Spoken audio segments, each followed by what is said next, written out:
That's them all sown now, so all I need to do then is give them a water.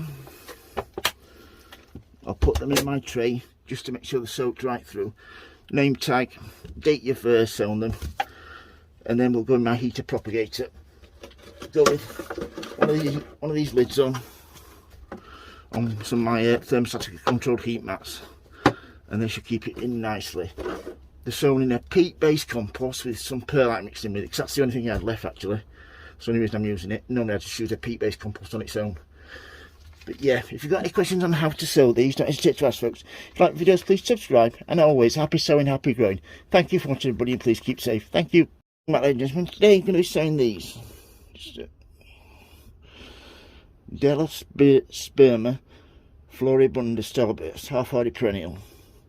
As it says on here, sow in pots or trays, moist seed compost, do not cover seed, place in a propagator or a warm place, and keep it at a temperature between 18 and 21 Celsius. Yeah, when large enough, transplant into separate trays and pots. So yeah, let's get these open first. So look at these. Let's see what's in here, shall we? It says here there is 200 seeds. So these must be minute, these. They are so tiny. Wow, look at those. You can get those there. They're absolutely so small, those. So all you need to do with these, when they're this small,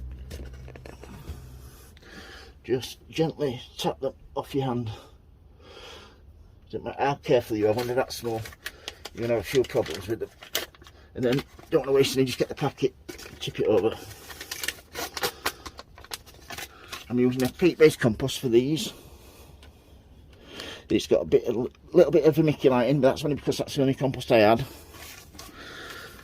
And what I'll do then is just give it a quick water on the top, like so, and then get my name tag in like so, and then put them in my tray just to soak right through. Once they're being soaked right through, they shall go on my heater bench with the lid on like so. And as soon as they start coming through, take the lid off, expose them to a little bit more light, and then when they're big enough, when they're in the true leaf, I shall transplant out of there into 9cm plastic pots. So, if you've got any questions how to grow, don't know how you can pronounce that, delosperma floribunda stalberts, don't hesitate to ask us. If you like the videos, please subscribe. And as always, happy sowing, happy growing. Thank you for watching, everybody, and please keep safe. Thank you. Bye.